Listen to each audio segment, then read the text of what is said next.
Do you see anything wrong with this video? Of course you do! Kodlak does not have a fork to eat his meal. Look at him, he's so old. You think he can hobble around here without utensils? Wrong. He hates that he doesn't own a fork. Look at it, it just makes him so mad. We must embark on a journey to deliver this fork to Kodlak. But this is no regular fork. This fork is so powerful, it drains all my health down to 1 hit point. Meaning if anything does any damage to me at all, nonetheless, we'll press on and make sure Kodlak has the best meal of his life.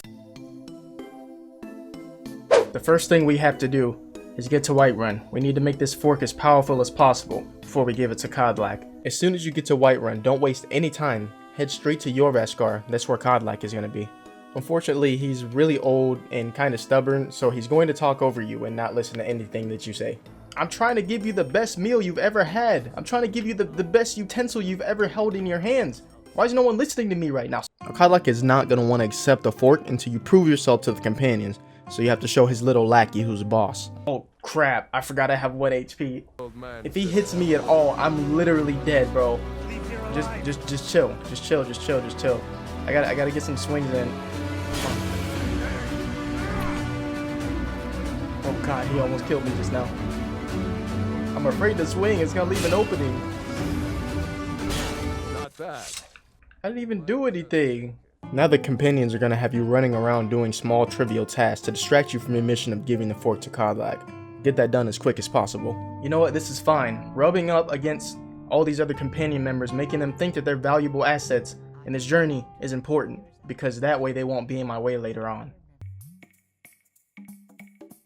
After you finish all the small tasks provided to you, they're going to send you on a real mission with one of the most trusted members. It's important that you complete this mission, because this will solidify your place as a valuable asset to the companions, all while getting you that much closer to giving Kodlak the best meal he's ever had. Now the problem is you have to go to a really dangerous dungeon filled with draugrs and skeletons and the like, all while Farkas is being an idiot the entire time.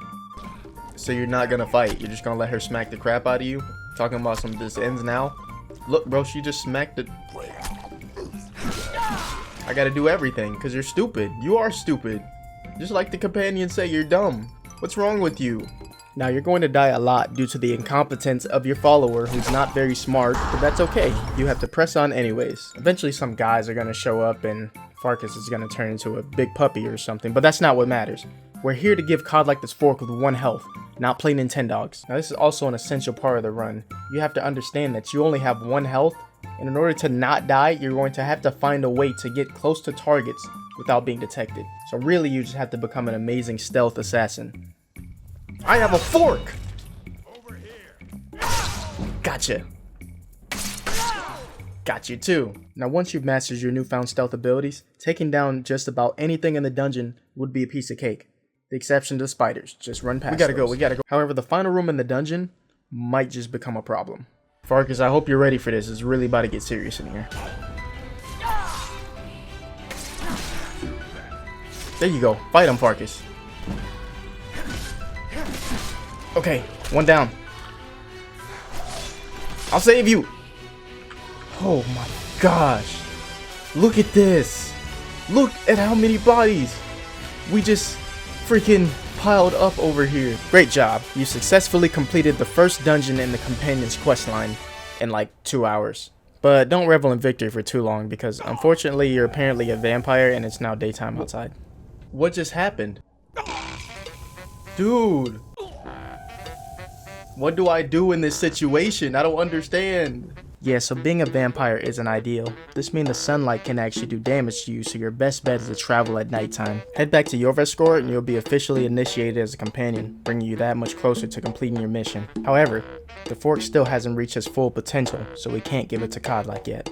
I won't disappoint. You know what else won't disappoint? The meal that you eat after this fork is perfected. You understand, Kodlak? Listen, I need you to look me in the eyes here, okay? Some nights I dream about the mists of Sovngarde. I don't care about that. You take this fork to Sovngarde with you. You understand? When this fork is completed, your meals will be divine. The next mission you're tasked with requires you to save a kidnapped tavern owner from a creepy dungeon. But first, you have to get another follower because wolves won't stop killing you on the road. There's a wolf chasing me. He's Scared the shit out of me just now. Getting through the lair itself is pretty simple if you use the same stealth abilities as before and take the enemies one at a time. Save the tavern key and complete the mission. Except, something really weird is going to happen.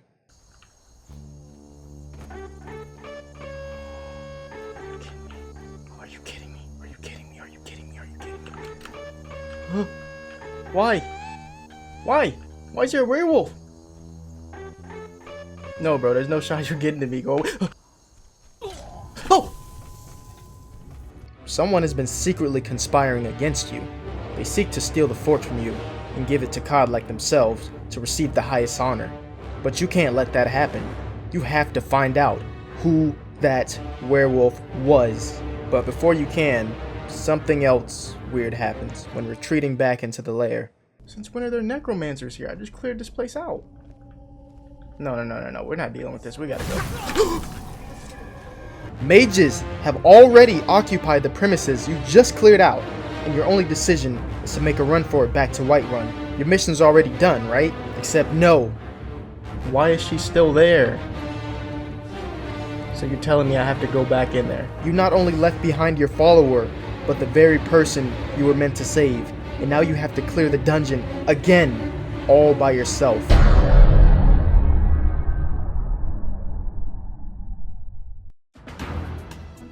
This place is now heavily guarded due to the death of their friend Sid or whatever his name was. In order to get out of this alive, you'll have to be stealthier than you've ever been in your entire life. One wrong move or one step too hard, and this guy notices. And then you're dead. Like, I don't know what that was. You still have a mission to complete and hostages to save, so get to it. All throughout the dungeon there are now mages that specialize in ranged combat, or in other words, the opposite of what you want. However, by this point you should be stealthy enough for them to still not notice you when their back is turned. With the use of your mastery of stealth and various distractions, make your way through the dungeon and save those hostages. She's alive! She was alive this whole time? I thought they were dead. I'm ever so grateful. Please give my regard to the rest of the companions. Forget the rest of the companions. This was all me. I just did all that work for... And now you show back up? Where were you this whole time? Congratulations. You have successfully completed your rescue mission and saved your followers as well. All thanks to the mighty fork. Now when you head back to Whiterun, everyone will already have heard about your amazing quest to save 2 hostages and clear an entire dungeon by yourself. And the companions will want to reward you for it. They're going to turn you into a big puppy, which isn't too bad because now you won't die in the sun. Make sure you stand perfectly still when your turn though, because Whiterun doesn't like dogs. Must have scared them off. At this point you'll wake up and Ayla will want you to help her get a piece of an axe or something. Now that part you shouldn't care too much about, but you quickly realize that there will most likely be other werewolves inside the fort who fell to the Silver Hand. And maybe you can find out who that werewolf was who came for your fork. Unfortunately, none of the dead werewolves looked exactly like the one who hunted you. So maybe it wasn't a big deal after all, and it was just a random werewolf. Now head to the end of the fort where you'll find one of your shield brothers. Dead. Somehow they managed to kill Skit. But before you mourn, you'll realize something. Wait, I'm getting something from the fork. Those werewolves. From the tower, we're rescuing the bar lady. It was Skjor. That werewolf that attacked me, he was the one that wanted to steal the fork from me and give it to Kodlak in order to convince him to stay a werewolf. Kodlak cannot go to Sovngarde if he's a werewolf. Skjor has been stalking me every step of the way. He's always been there, watching. Skjor only turned me into a werewolf because he knew I had grown powerful enough to defeat him, and fighting me would be futile. His new plan was to gain my trust and stab me in the back and then take it by force. He only rushed into the fort alone because he had just heard about my ability to clear out an entire dungeon by myself, and he needed to prove to himself he was strong enough to do the same, but unfortunately he met his timely demise. While you mourn the loss of a shield brother, never forget what he tried to take away from us.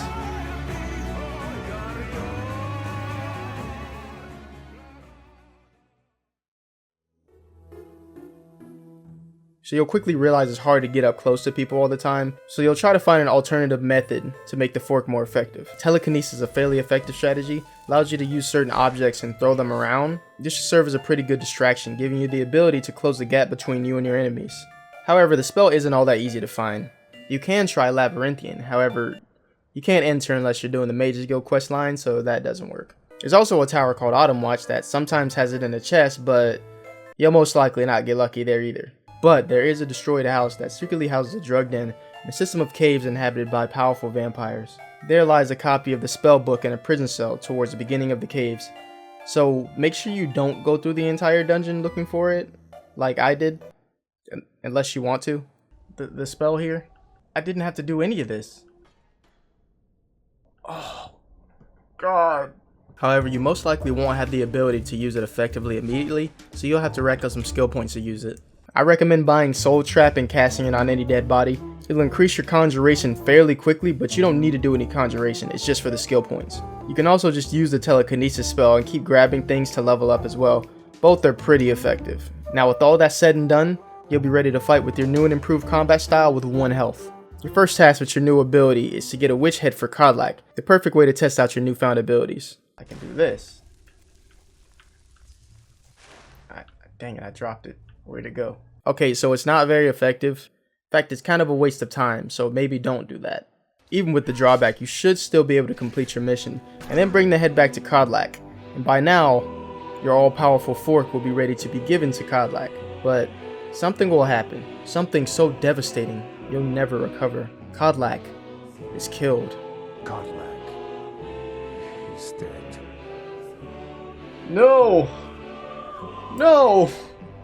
Now, he'll never be able to feast on divine meals with the fork in Sovngarde. Psych, bitch! This fork is so strong it can reach Kodlak beyond the grave. You just have to somehow meet with Kodlak again through spirit form, and then you can give the fork to him. However, first, you have to go and get your vengeance for Kodlak and kill as many Silverhand as possible. No one strips me of my right to give Kodlak a fork.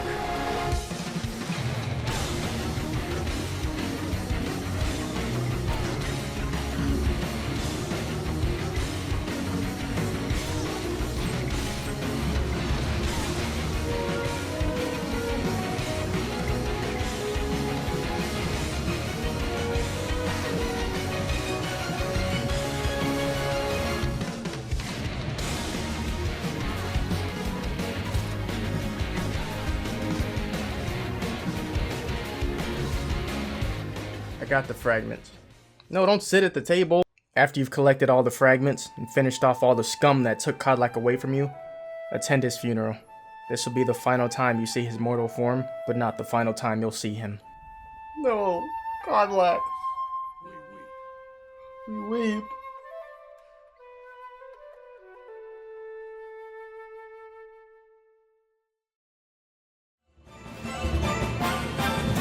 After this, you'll want to find a method that's actually going to help you out in the future. So I recommend learning invisibility. This makes it a lot easier for you to close the gap between you and your opponents, and it also makes that kill that much sweeter. Now, invisibility is a fairly high level skill to use, so you'll have to do some training in that aspect too. You could just go to the College of Winterhold, buy the muffled movement spell from this guy here, and then just cast it in the hall until you're high enough level to use invisibility. Now buy the brief invisibility spell off of this guy, and you'll be ready to do your next mission. Now this next mission is incredibly important. You have to remove the wolf from Kodlak's soul in order for him to go to Sovngarde and feast on the best meals he's ever had. So you travel with the companions to Isgomor's tomb. There you'll quickly find out invisibility actually takes some getting used to. It works weird sometimes, but typically if you're hidden and you go invisible, nobody can detect you. And with that, you can get through the dungeon fairly easily. At the very end of the dungeon, once again, you'll meet Kodlak. Greetings, shield brother. You still have the witches' heads. Excellent. Throw one of them into the fire. It will release their magic. The wolf blood, even in death, corrupts his soul. Cleanse it to free him so he can go to Sovngarde and eat meals like a king with the best fork that he's ever had in his fucking life. Here we go. I release you. Oh God. I forgot. This is the final battle. What? Come on. Come on. We got him. Greetings, shield brother. And so slain the beast inside of me, and lead the companions to further glory. For glory. For Kodlak! I lay the all-powerful fork onto the plate so that Kodlak may feast in Sovngarde! We're done here. Really? You had to cough and ruin the mood? And now that your mission is completed here in Skyrim, and you're sure Kodlak's feasting in Sovngarde like a king, you can now take your leave. The job is done. Oh, and don't forget to join us next time. We're gonna find out how many cheese wheels we can stick up Nazim's ass.